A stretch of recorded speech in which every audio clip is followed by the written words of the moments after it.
You're listening at Irishtown Nature Park in Moncton, New Brunswick. Everything you hear around my voice was recorded there on a morning walk. The trail, the water, the birds, and the footsteps too. The footsteps are mine. You don't have to take a single step tonight. The walking is already done. You just come along, carried the whole way. Come along then, drifters. The hut can keep the fire tonight. We're taking the path. And before we set out, a small favour or two, the only ones I'll ever ask. Somewhere under this episode, there's a place to leave a word.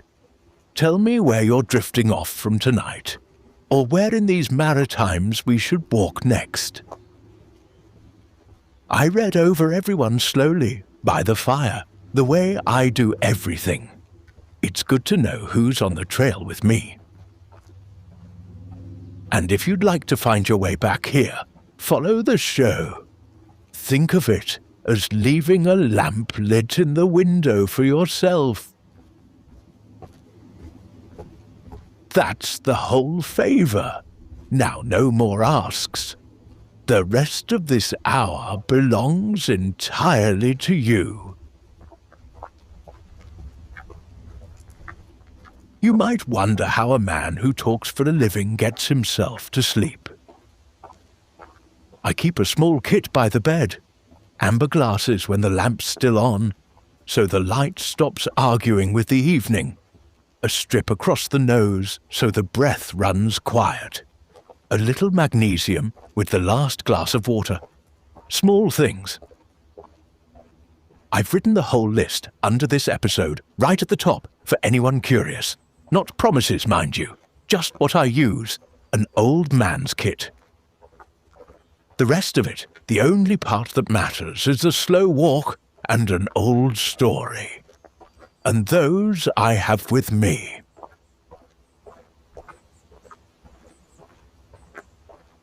So, your legs did enough today. Let them be done. Let your feet lie heavy, pointing nowhere, going nowhere. My feet will do the going tonight. Hands loose, the way we do. Not open, not closed. Loose, finger by finger, heavy as gloves someone set down. And you don't need to follow the words. This is a long hour, with more quiet in it than talk, and that's on purpose. If my voice becomes just footsteps among footsteps, that's the idea, working. Wherever sleep meets you on this trail, let it.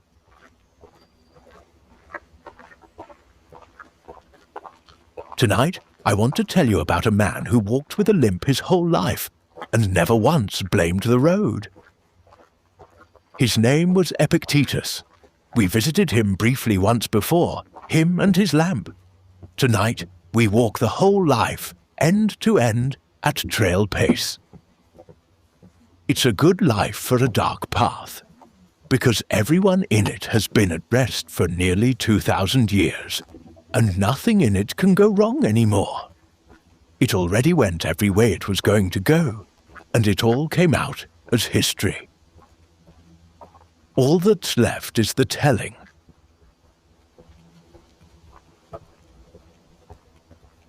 First, a small confession of my own, since it's just us and the trees.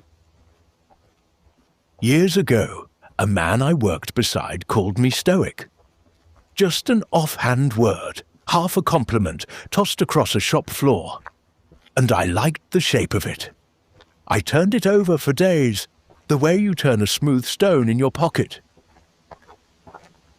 So, I went looking for what it actually meant. And here's the joke. It's not a grand word at all. Stoa just means the porch. The first Stoics taught outdoors, under a painted porch in Athens, in the weather where anyone could stop and listen. Merchants, sailors, slaves. No robes, no temple, no door to be turned away from. Philosophy that lives outside, in the open air, on foot. which is why a trail like this one is about the most stoic room there is.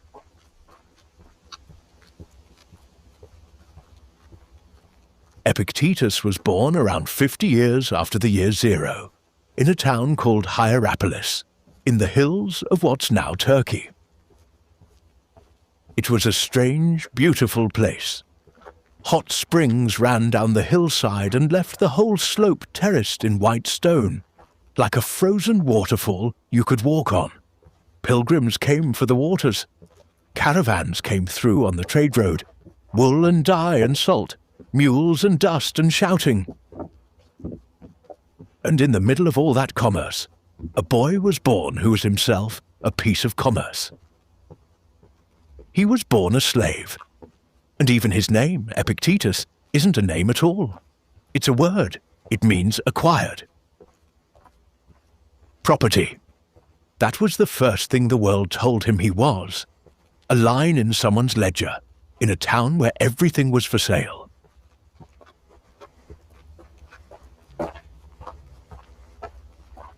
He was bought and sold, and the road took him, the way roads take things that can't choose. He ended up in Rome, owned by a man named Epictetus, who had himself once been a slave, and had risen all the way to serving in the emperor's own household. A freed slave, owning a slave, in the house of a man who owned the world. That was the ladder Epictetus was born at the bottom of. And Rome was the whole ladder made into a city. 1 million people, every one of them grasping at the rung above and guarding the rung below. The boy from the white hillside got to see the ladder from underneath. It turns out that's the only angle you can really understand it from.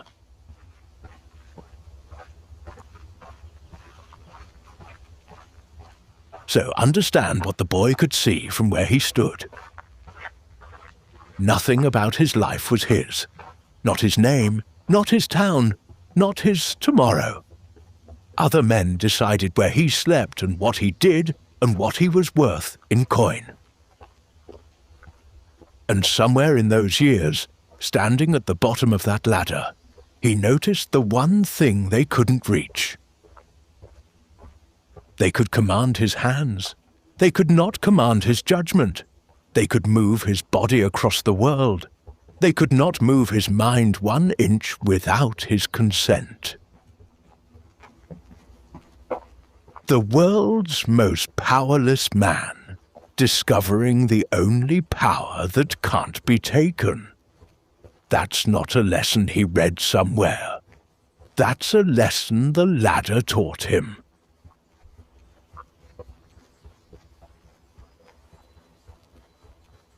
And the emperor his master served in those years was Nero. So the slave got to watch something most philosophers only theorize about. He got to watch the man at the very top of the ladder, up close, from the doorways of that house. The most powerful human being alive, master of the world in every way a ledger could measure. And the boy could see it plainly. The man was owned by the crowd's applause, terrified of the day it might go quiet. Owned by flatterers he couldn't trust and couldn't do without. Rich beyond counting and unable to bear the loss of a single evening's praise. The slave in the doorway was freer than the emperor in the hall, not as a figure of speech, as a plain, observable fact. He never forgot it. Half his teaching is just the doorway described.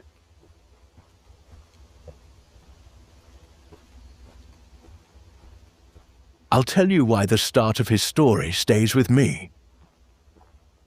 I didn't choose my road, either. Nobody stood me at a fork and let me pick. The trade found me before I ever asked what I wanted, and by the time I asked, my hands were already good at something, and life had already set out around it. There was other work I used to dream about. Bigger rooms, bigger machines, a different kind of morning. Some nights that other roads still runs alongside this one, just through the trees, close enough to see. Most people I've ever met are walking a road they didn't fully choose.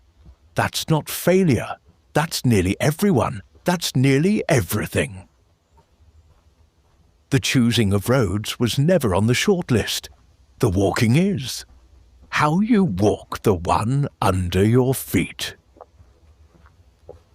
Epictetus never chose a single road in his life, and he walked them better than the men who chose everything.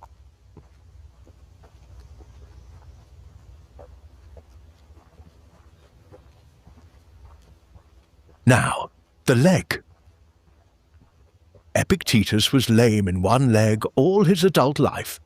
The old accounts don't agree on why. One story says a cruel master twisted it until it broke, and that he stayed calm the whole while. Another says he was simply born to it or fell to illness. The truth is down the well of time now. What we know is the limp itself. Every step, every day for a whole long life.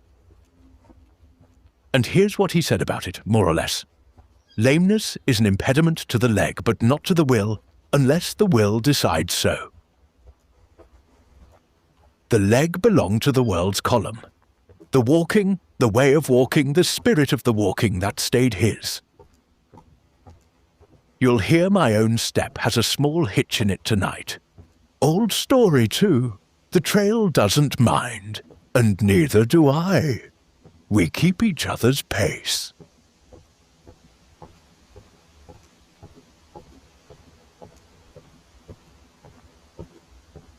I've had my own turn at that lesson, a small one. I hurt my back once, badly enough to end up flat on a hospital bed, staring at a ceiling, waiting on other people's decisions about my own body. And lying there, I remember feeling that my life had been taken out of my hands, not just the injury, all of it, like the whole shape of my years had been decided somewhere else, by something else, and I was just now noticing. That's the floor of the well, that feeling, and it's exactly where Epictetus lived, every day from birth. The ceiling doesn't answer you, but the question it asks is the right one. All right then, what's actually mine, in here, flat on my back? And the answer is the same short list it always was. The judgment, the response, the next choice, however small. Mine came back. Backs mend, mostly. But I kept the question.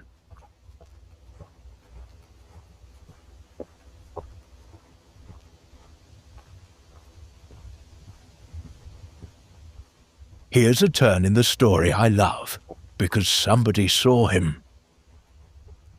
In Rome, in those same years, there lived a philosopher named Musonius Rufus. Romans called him their Socrates. Senators sat at his feet. And by some arrangement we'll never know the details of, the slave Epictetus was allowed to attend his lectures.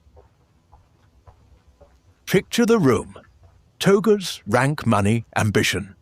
And at the edge of it, a lame slave boy who owned nothing, not even himself. And Musonius, they say, singled him out, pressed him harder than the senators, because the teacher could see what the ledger couldn't.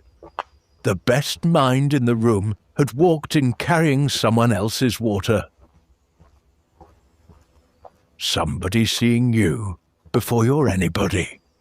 Every good life has one of those in it somewhere. The trade of it is, you spend the rest of your life trying to be worth the seeing. He was.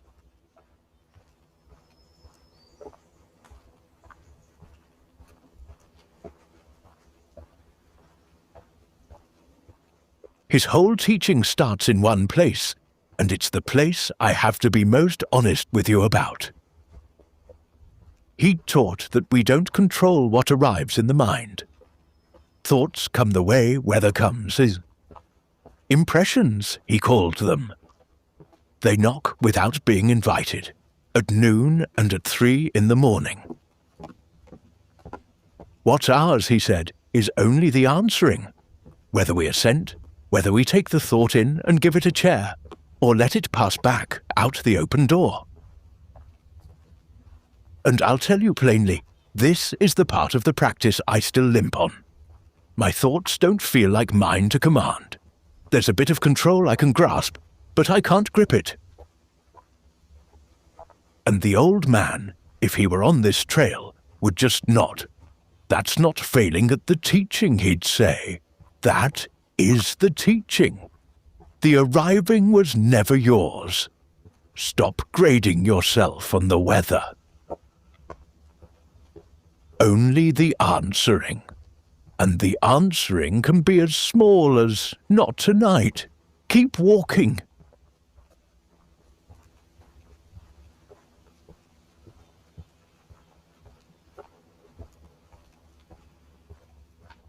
Hold on. Slow up a moment. There, in the low branches, you'd barely believe it if you didn't stop for it. A bird the size of my finger. There's a whole crowd of them in these spruce, tiny as thumbs, busy as rain. I always notice the smallest ones. I can't help it. A bird like that lives maybe a handful of years, and it knows nothing about that, and it wouldn't care if it did. It takes the day exactly as presented. It doesn't try to bend the forest into a better shape. It just lives what's offered fully, right to the small end of it. Every Stoic book on my shelf is trying to teach me what that bird already does. All right, walking on.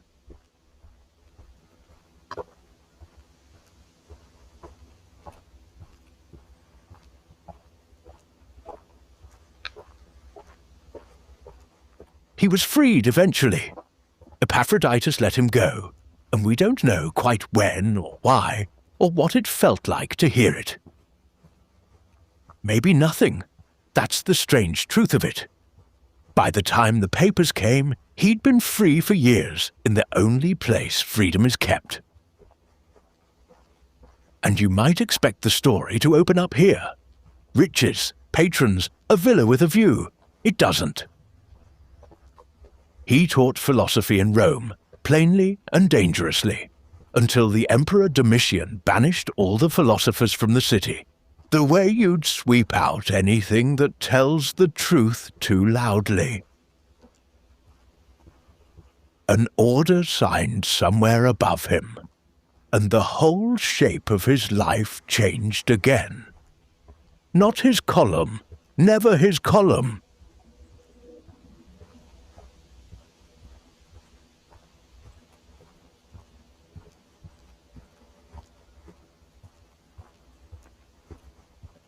Out of the greatest city on earth, an aging man with a lame leg and next to nothing to carry, which he'd have told you was the easiest kind of packing.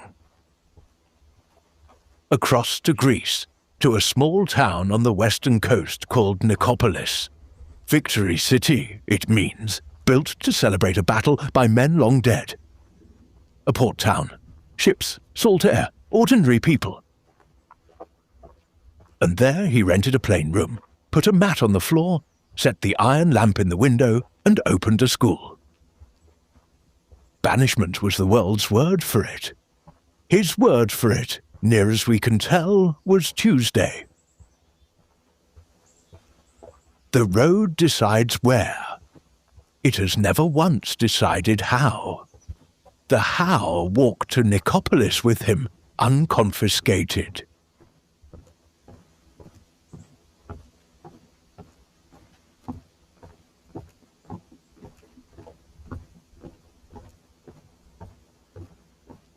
And here fortune did him one enormous kindness, though it looked like nothing at the time.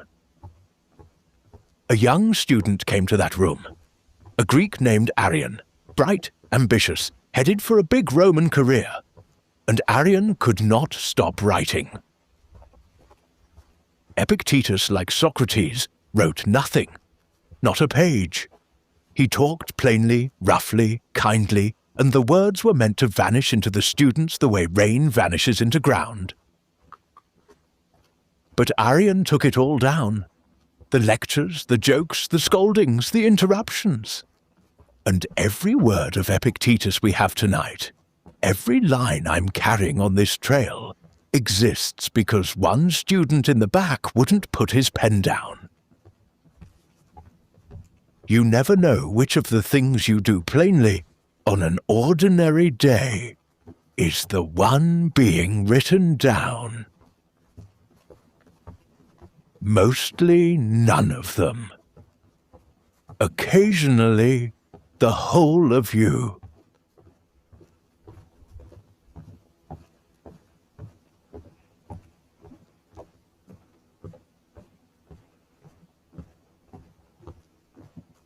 So, the lamp.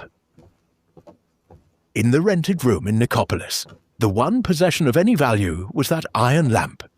It burned in the window while he read late, and students teased him about it, his single treasure. And one night, a thief slipped in and took it. Now hold the moment.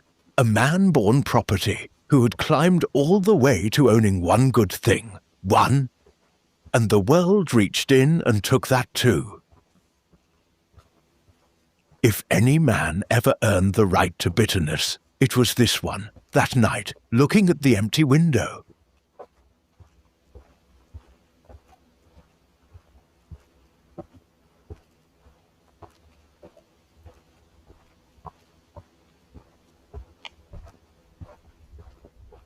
He shrugged.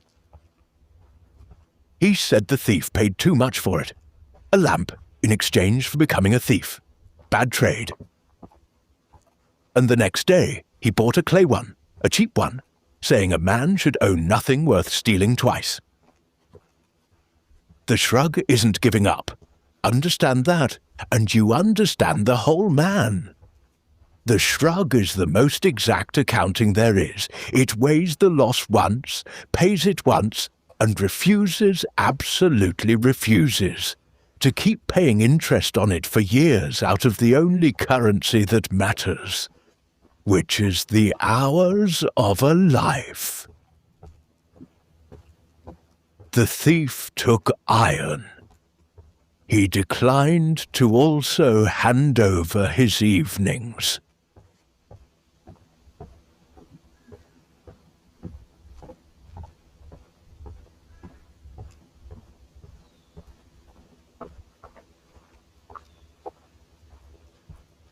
I think about that shrug at my own work more than anywhere else. I fix things for a living, heavy things at night, with my hands, and I learned slowly what he knew instantly. I can only do the best job my hands can do. If something fails anyway, if the work comes back on me, that part was never in my hands. What's in my hands is taking the lesson with grace. That's the whole wage. Do the work well, release the result, keep the lesson. Some nights that's easy to say and hard to do, and I do it anyway badly, and that counts. He'd say that counts. Practice was his favorite word. Not perfection, practice. The hands learn it before the heart does. That's fine. The heart is always the slow apprentice.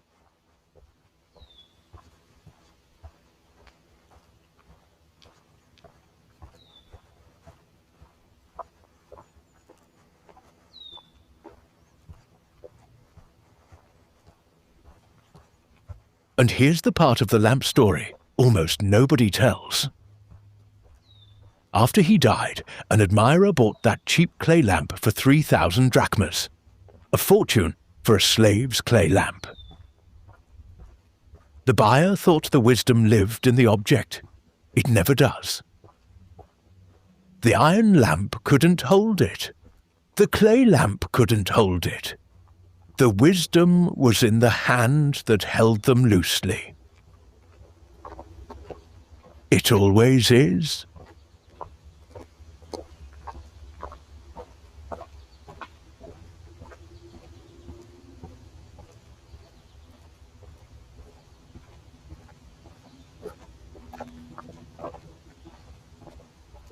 I have my own lamps. Everyone does. There's a wooden table in my house, nothing rare, and a tall tree in front of my house that I'd call beautiful to anyone who asked. And some nights it lands on me strangely gently, that the table and the tree might still be standing, even if everyone I love were taken from me. The quiet things outlast us. They outlast whole houses of love.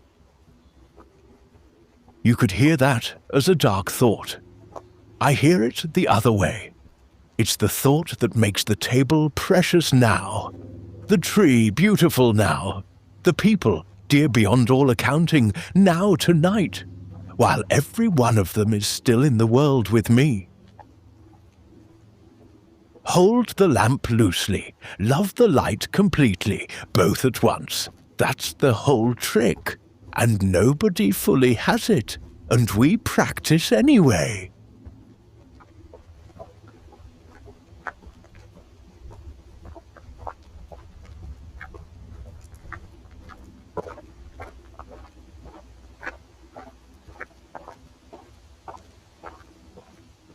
One more thing about the old man, from the very end of his life, and it's my favourite thing about him.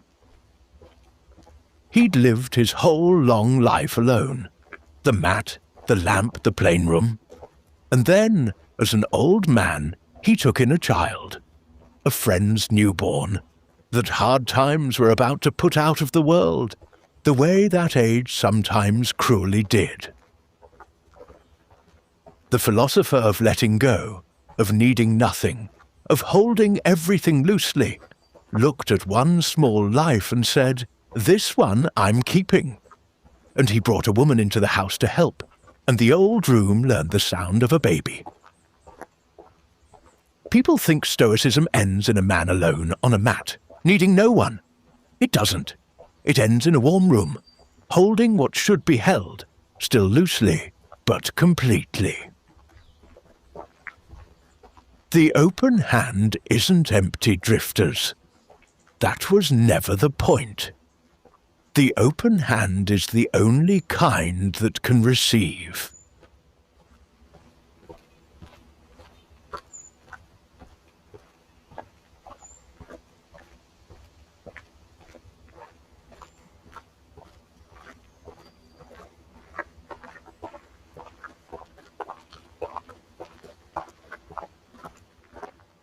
And look, through the trees there, the pond. You catch it in pieces first, silver between the spruce trunks, and then the trail turns and gives you the whole of it at once. Still as a held breath, with the last light lying flat on it, and the trees standing upside down in the water, perfectly patient. We won't stop. Old men and trails both know better than to stop. We'll take the slow way around the water and let the pond do what ponds do to a mind.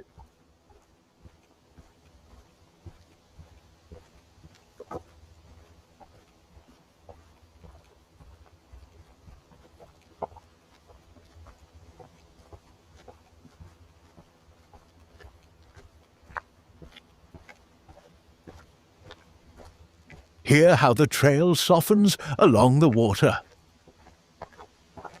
The steps go quieter here, the ground gone to needles and old leaves, and the evening is closing up shop all around us. A walk is a good place for a life story, and the best part of a walk is this part, when the story is told and the talking thins out, and the feet just carry on by themselves. You're already resting, drifters. You've been resting the whole time, lying down, carried, nothing asked. The legs doing the work were never yours. From here on, the walking is just weather.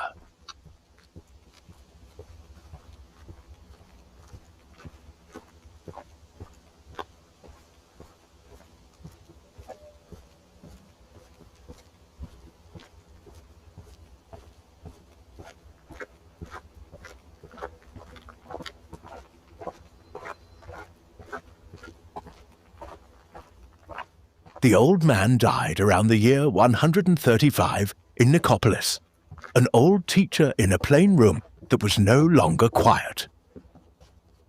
No estate, no monuments raised by the state, a borrowed-sounding name that meant acquired, and a clay lamp. And yet emperors came to him like students.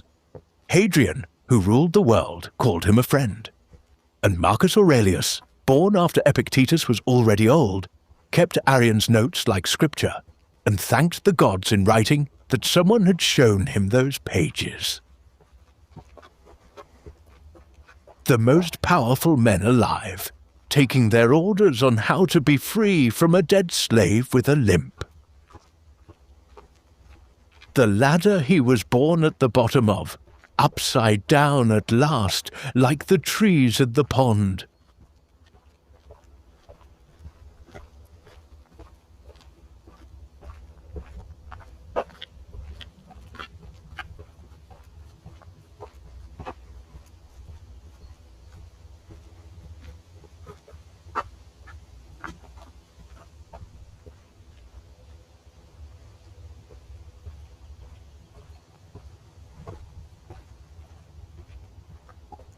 So let the day be sorted the way he'd sort it, here along the water, at walking pace.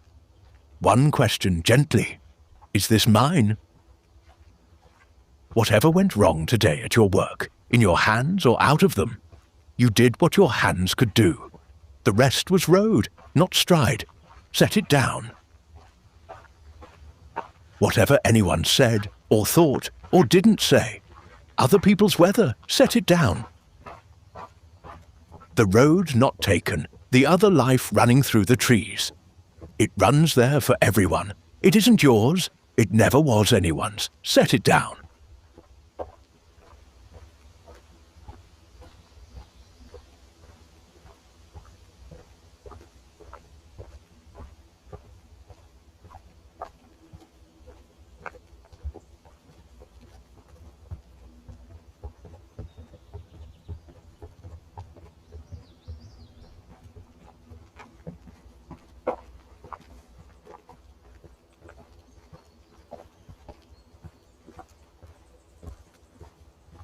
The thoughts still arriving, even now, knocking late.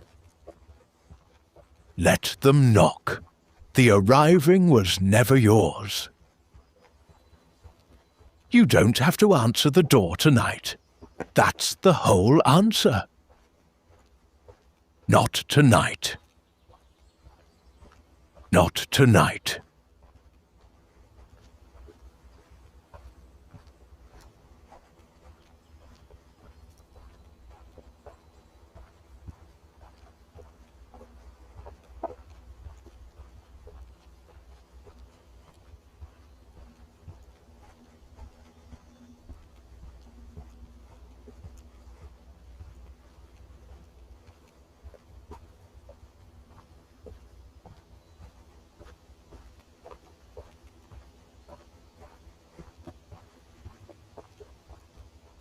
Hold your people the way the hand holds the clay lamp. Gently, gladly, without gripping. All of them lent, all of them precious exactly because of it. Somewhere tonight, the world is holding every one of them up, the same as it's holding you.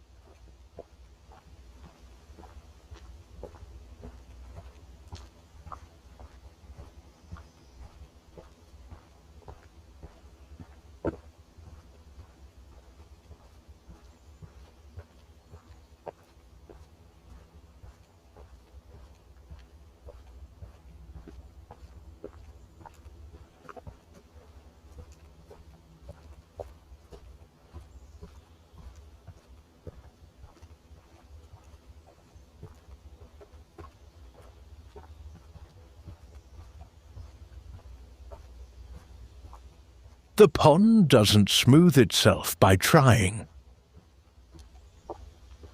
It goes still because the wind stopped asking things of it. That's all sleep is. The wind done asking. You have nothing left tonight that the water needs.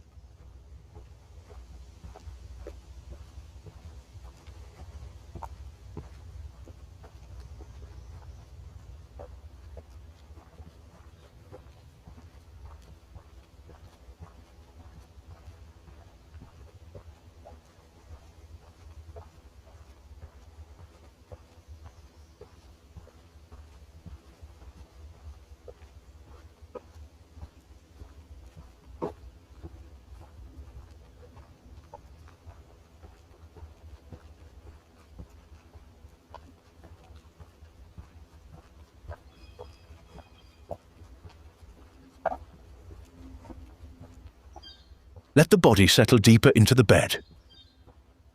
Jaw unclenched, the back teeth just apart. Shoulders down off the ears, sliding home. The back laid flat and safe, carrying nothing decided for once by no one. Legs heavy, feet done for the day. The walking is mine tonight, and it was never yours to do anyway.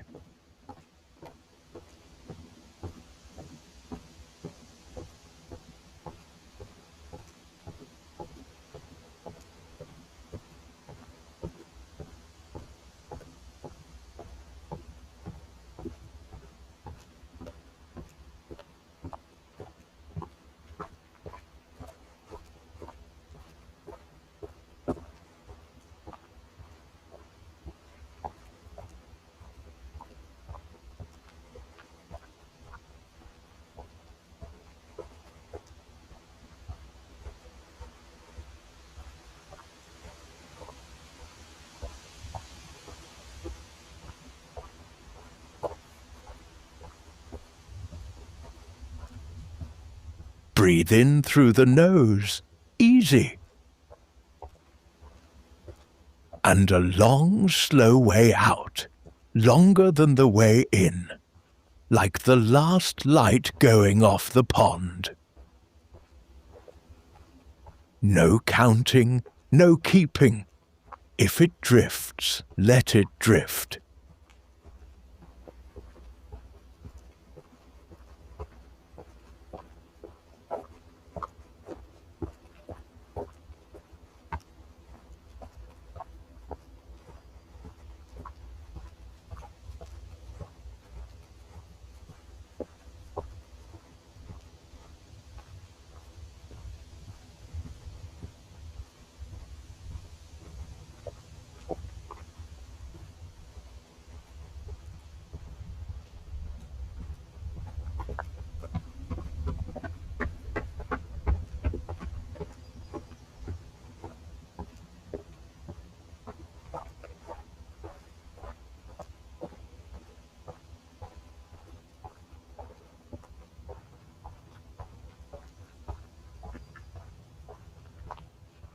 Some things are yours.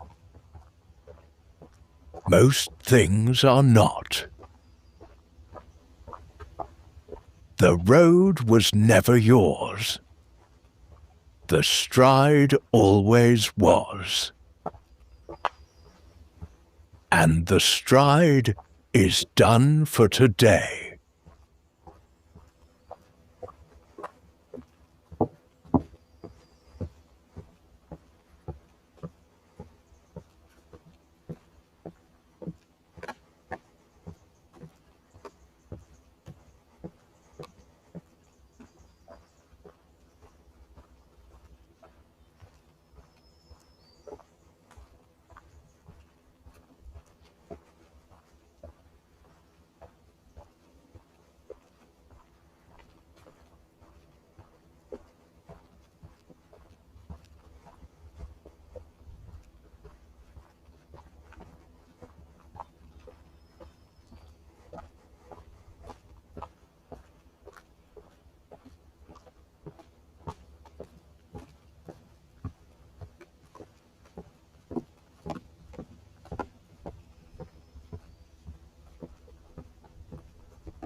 What you set down on this trail will keep until morning. Things worth keeping usually do. And things not worth keeping, the woods take, the way the water takes them at the creek.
The pond is still going about its stillness.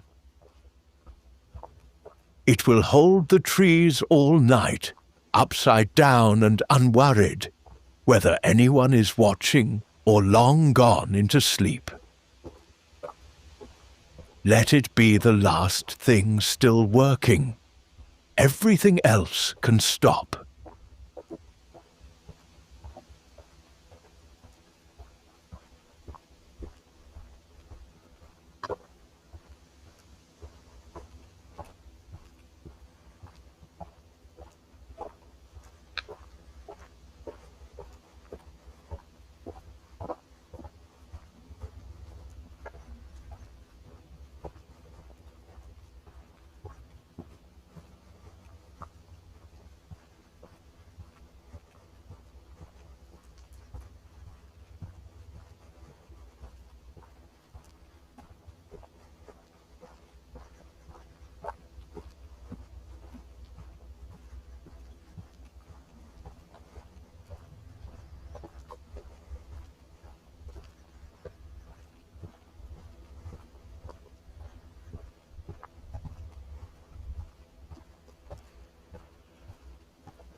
Hands loose,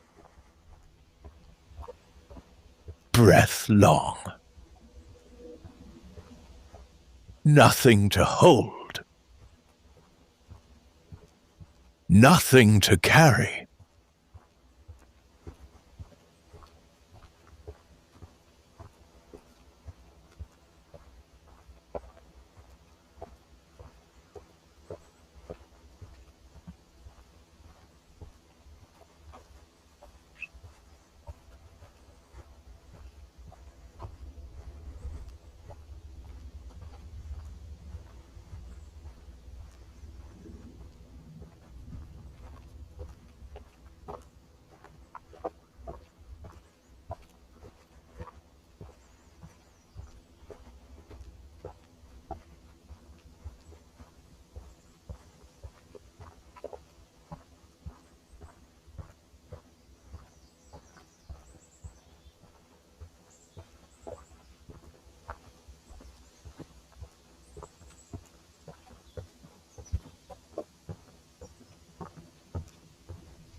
Only this hour.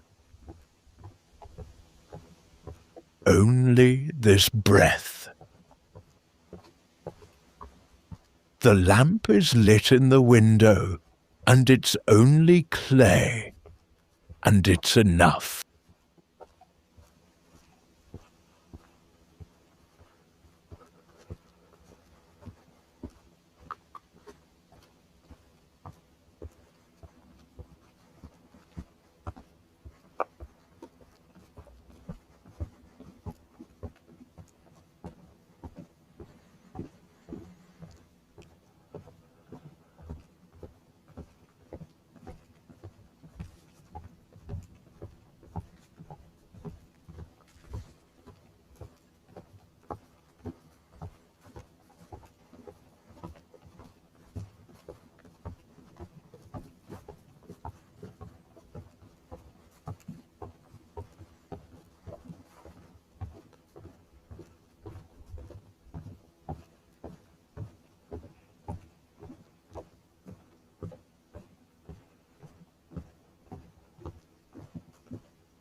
You don't need to follow these words anymore. I'll walk on a while yet. The steps will be there if you surface, going soft into the dark, same as always. The world has the night shift tonight. The water knows the way down. So do you. Good night, drifters.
Hands loose, breath long. Nothing to hold, nothing to carry.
Only this hour, only this breath. The lamp is lit in the window, and it's only clay, and it's enough.